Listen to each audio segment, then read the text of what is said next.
kamusta na si Sofia? Hindi kaya unti-unti bumabalik yung mga memories niya? Rico? Kung bumalik ang alaala mo, eh bakit kasama yung si Rico? Basta ang naaalala ko, may babaeng kinakasal. Wala siyang muka. Kay Rico kinakasal ang babaeng yun. Ba't kaya pinagbabawalan kang pumasok doon sa loob? Sino kaya yung ayaw niyang makita niyo? Hindi ko alam, pero okay na rin sa akin yun. Para rin hindi ko na makita yung mga taong hindi ko na dapat makita. Anong ginagawa niyo dito? Rico, huwag ka naman magalit. Ako ang pumilit kay Ate na hindi na pupunta dito at na rin si Joanna. Gusto ko lang naman siyang makasama kahit sandali lang. The moment mawala si Sofia sa picture, sa akin na ulit si Rico. Please, Sofia. Please stay. Mahal na mahal pa rin kita. Magpapaalam na ako, Rico. Ito na ang huling pagkakataon na makikita mo ako. Hangad ko ang kasiyahan nating dalawa sa mga buhay na pinili natin.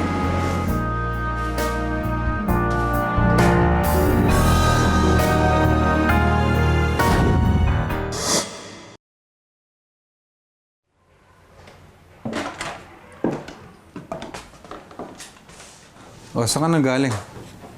Kanina pa ako tumatawag, ah. Kala Joanna. Joanna ka mo? Natukoy mo na pamilya niya? Yes, sir. Meron siyang asawa. At ang pangalan ng asawa niya ay si Rico Santos. Meron silang isang anak na babae na nagngangalang Joanna. Sofia, ilang beses ko ba kailangan sabihin sa'yo na ayoko nakikipagkita sa batang yan?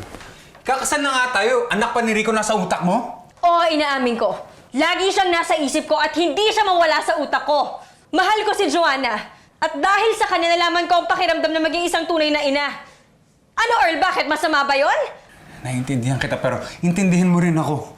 Nakikihati ka sa anak ng iba. Di ba? Parang hindi naman tama yun. Hindi mo kailangan yung batang yan. Magkakasal na tayo, magkakapamilya na tayo.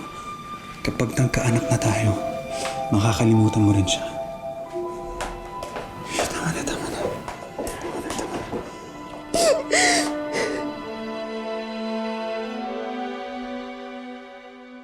Ate, bakit ganito? Gusto ko siyang kalimutan pero paulit-ulit na lang to. Hirap na ako eh. Isipin mo na lang, matatapos din yan. Yung pagkikita niyo ni Sofia kanina, malamang yun na ang huli. Magpakatatag ka. Aayos din ang buhay mo pag nawala siya. Hindi ko alam, ate. Hindi ko alam. Nang nawala si Maricar, napilitan akong kalimutan siya. Pilit kong pinaniwalaan na wala na akong maaasahan sa kanya dahil patay na siya. Pero si Sofia, kahit lumayo siya sa akin, alam ko pwede ko pa rin siyang puntahan. At kung gugustuhin niya, pwede pa rin niya akong balikan.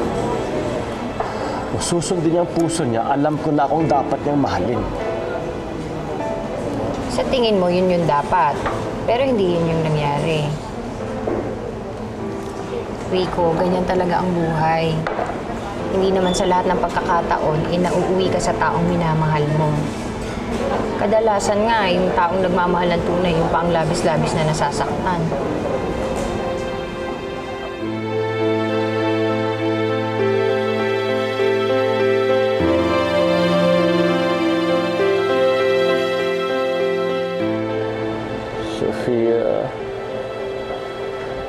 Sofia. Hindi ko na kayang itago sa'yo ang nararamdaman ko. Hindi ko na kayang pigilan to. Mahal na mahal kita, Rico. Mahal na mahal kita.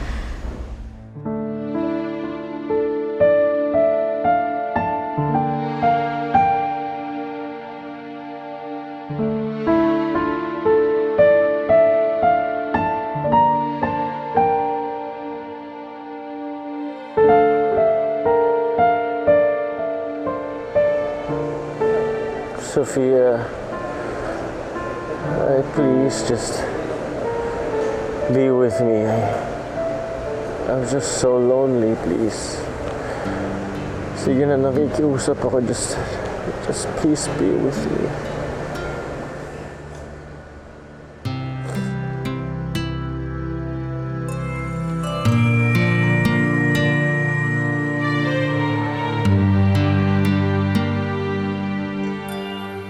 Alam kong malaki ang kasalanan ko sa'yo, Earl. Pero mas malaki ang kasalanan ko sa sarili ko. Hanggang ngayon, dinadaya ko pa rin ang puso ko. Dahil si Rico pa rin ang mahal ko.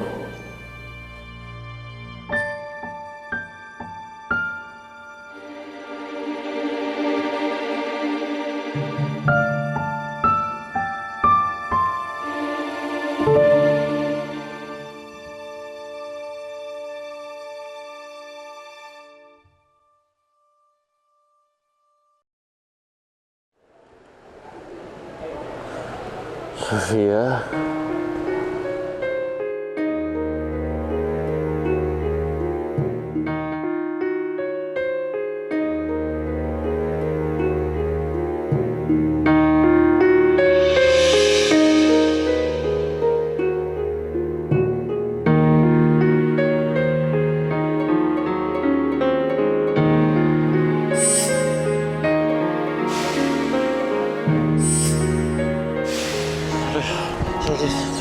Tessa, malito. No, this is a mistake. I'm sorry. No, it's okay. It's okay. Rico, wala naman akong pakialam kahit si Sofia ang tingin mo sa akin eh. I don't care. I don't care. It's okay. I can't keep dragging you into my misery, Tessa. This is a mistake. Well, Tessa.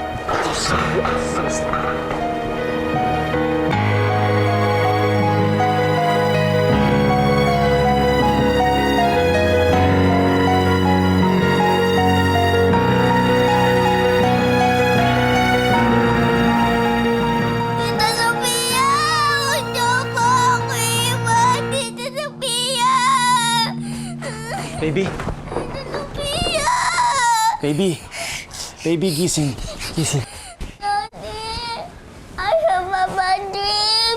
It's okay, baby. Ayaw na po sa akin ni Tita Sofia! Iniwan niyo po ako! Iniwan niya na po ako! Tama na, tama na. Well, it's just a bad dream, okay? Tara, matulog ka na, ha? Sasamahan ka ni Daddy. Ha? It's just a dream. Daddy! Sige, matulog ka na. Daddy's here.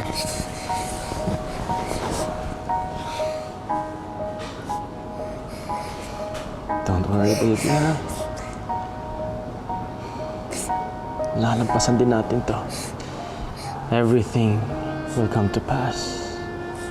Isang araw, ituturing na lang natin ang lahat ng ito na parang isang panaginip. Opo, Daddy. One day, magigising na lang tayo at magre-recover tayo sa nightmare na to, ha? Matulog ka na.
Sofia, paano ako magiging masaya na wala ka? Sabihin mo kung paano. Today, we have come together to witness and to see Earl and Sophia in marriage. It is a celebration of love and life. Earl and Sophia, I admonish both of you that love is the very foundation of a successful and a meaningful life together as husband and wife. I would like to ask both of you, Earl, would you take Sophia as your wedded wife to cherish and to hold, enrich her and put her in sickness and in health until death separates you? I do. Sophia, will you take Earl as your wedded husband to cherish and to hold, enrich her and in put her in sickness and in health until death separates you?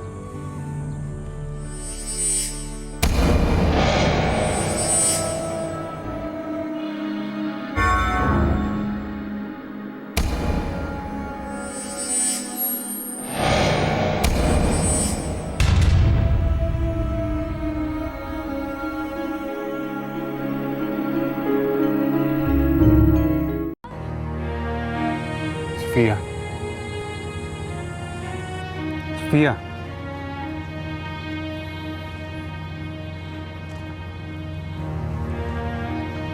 Yes, I do. For as much as Earl and Sophia have consented in the holy wedlock, by the authority vested upon me, I proclaim Earl and Sophia husband and wife. What God has joined together, let no man put asunder.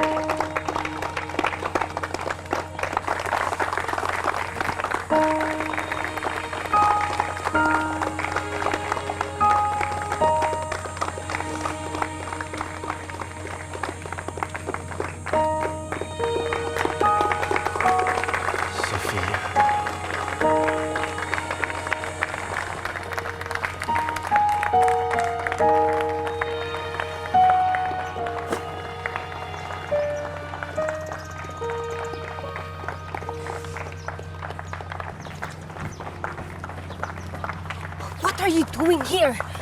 You're crazy para magpakita pa dito. Halika na. Pabayaan mo ako. Don't be stupid. Ano ba talagang gusto mo? Sirain mo ang wedding ni Sofia? You think she'll be happy to see you here? Baka isumpa ka pa niya. Let's go. Let's go, Rico. Let's go.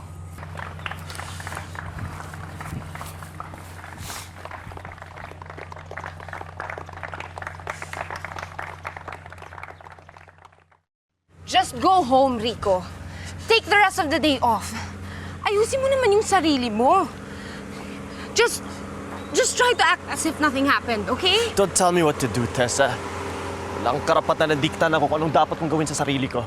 What? Bakit? Ano ba bang plano mong gawin? Ha? What are you supposed to do next? Come on, Rico. The world doesn't stop just because Sophia gets married to somebody else. Well, it stops for me, Tessa. Nung nawala si Maricar, para na rin akong pinatay. At yun din ang nararamdaman ko ngayon dahil wala na sa akin si Sophia. This pain, it's killing me. Rico, when will you ever realize na ako na lang ang nagmamahal sa'yo? Noon, iniwan ka ni Maricar. Ngayon, iniwan ka ni Sophia. Rico, andito pa rin ako. And I will never leave you. Mahal na mahal kita, Rico.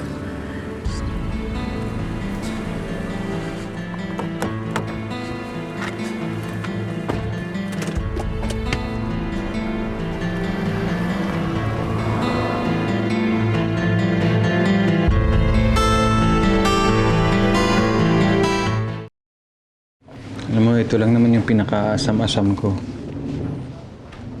It should be mine completely. Ngayong asawa na kita, wala na akong mahihiling pa. Earl, medyo pagod kasi ako eh. Medyo payat din kasi tayo kakaasikaso ng kasal natin. Baka pwedeng sa ibang araw na lang. Marami pa namang oras, diba?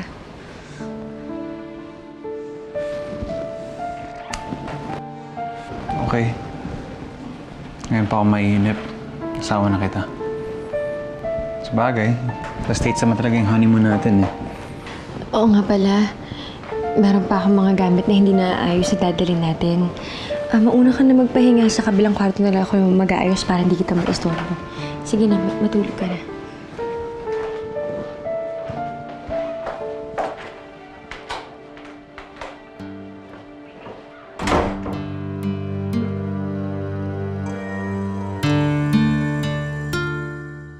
I knew it! Hindi makakapigil si Rico na hindi pumunta sa kasal ni Sofia. At alam mo, kung hindi pa ako pumunta, baka nagpakita pa siya kay Sofia. Ito ang kinakatakot ko eh. Paano kung nagkagulo? O kaya paano kung napigilan niya yung kasal? My gosh, Jenny, I'd be forever damned! Ay, ano namang iniisip mo? A man shows up in the middle of the wedding and says, "Itigil ang kasal!" Tessa, ano ka ba? That is so ridiculous. At hindi naman mangyayari sa totoong buhay yun. Ano ka ba? Walang imposible sa taong desperado. Ano pa bang kinakapraning mo? There's nothing to be afraid of. Ano ka ba? Kasal na si Sofia. Nakatali na. At hindi na siya mabibingwit pa ng iba. Tsaka, ikaw na rin nagsabi na pag alis niya, sa'yo na rin mapupunta si Rico. Oo naman. Babalik at babalik sa akin si Rico. I'll make sure of that. Kaya kung meron ako dapat pagtuunan ng pansin ngayon, yun eh kung paano ko sisirain yung pader na ginawa ni Sofia sa buhay ni Joanna at ni Rico. I will just get back what used to be mine. Babawiin ko ang mag-ama kay Sofia. Miss na kita, Joanna. Hindi pa man ako nakakaalis pero nangungulila na ako sa'yo.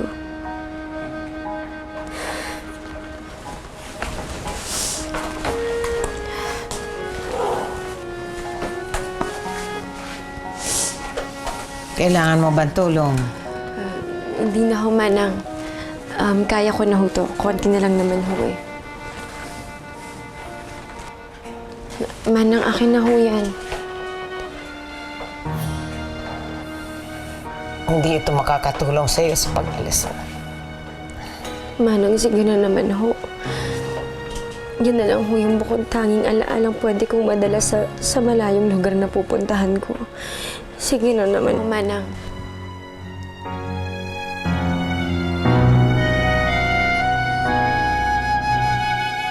Tingin ba ni Sofia sa akin, tanga? Pare, tama na. Halika na, lasing kami. Halika na, umuwi na tayo. Buhay talaga to. Naubos mo na to. Halika na. Sana mamatay na lang ako dito. Wala akong kwenta eh. Iniwan niya ako. At tingin sa akin, tanga?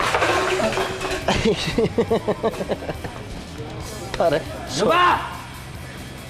Pare, pasensya na. Pare, pasensya. Shurel, huwag kang makipag-away. Ang dami mo. Hindi, pare, pasensya sorry. lang kayo. Ako na yung humingi ng dispensa, pare. Hinihina pa to eh. Lasing na. Tama eh. Pare, tama na. Tama na. Ha? Pare, tama na, tama na. Tama na, ano? Ayoko po siya umalis. Gusto ko nandito lang siya. Hindi nga pwede, Joanna. I told you already, you cannot see Sofia anymore. Hindi ka ba nakakaintindi? Mama.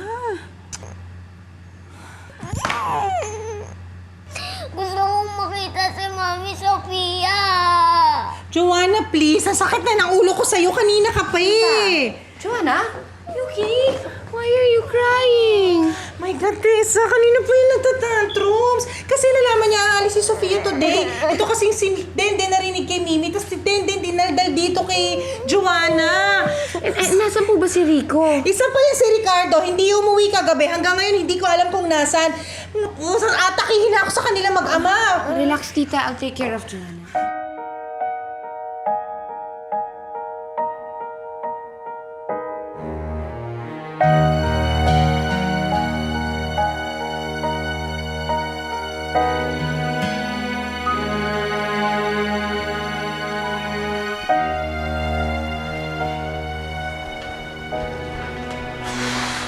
Rico. Rico, gising, gising. Ay, tayo na. Uy.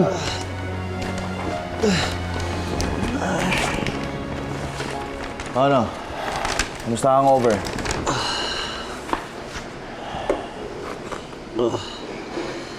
Alam mo ba mga pinaggagawa mo kagabi?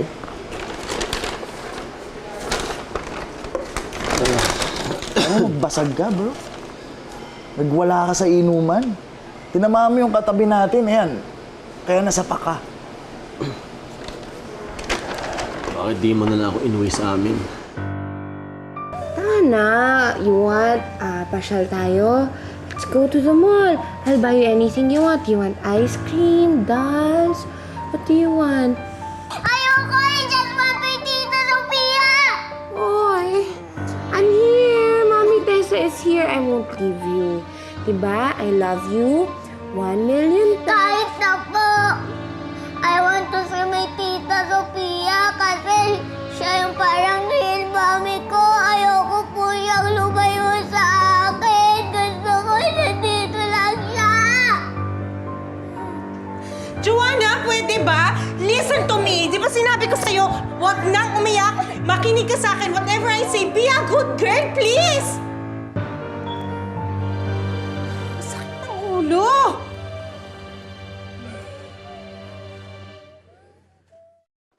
Tagal na tayo magkaibigan. Pero ngayon lang kita nakitang ganyan ka wasak, bro. Alam ko, may pinagdadaanan ka. Naiintindihan ko yun. Okay lang sa akin na naglalabas ka ng sama ng loob mo kasi alam ko, iniwanan ka ni Sofia. Pero para sana hanggang doon na lang yun. Move on. Hindi ko alam kung paano. Hindi ko alam kung saan ako magsisimula. Bakit di mo simulan kay Joanna? Siya lagi yung isipin mo, pare. Alam mo, magpapaka-wasted ka dahil sa babaeng tinalikuran ka na at may asawa, pare.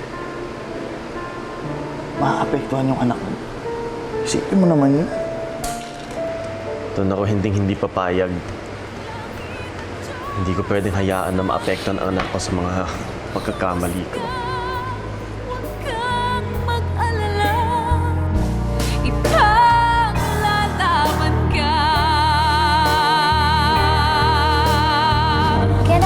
Papanig ka dyan kasi Sofia is back once again. At baka kung ano naman ang maging effect nito kay Rico. Kaya pa nga masakit ng ulo ni Ma'am Sofia. Sa airport pa lang, binabanggit niya na minamigrate siya. Oo nga. Nakabuntis si Ma'am Sofia. Di ba gano'n pa naglilihi? Laging masakit ang ulo? Tessa, anong problema mo? Pinag-iinitan mo ba ako? Eh ano naman kung sinama ko ni Earl dito? Wala naman akong nakikitang masama. Walang masama. Sigurado ka? Alam mo, wag mo na akong paikutin pa. Alam mo naman kung saan papunta tong usapang to. Si Rico ba? Meron pa bang iba?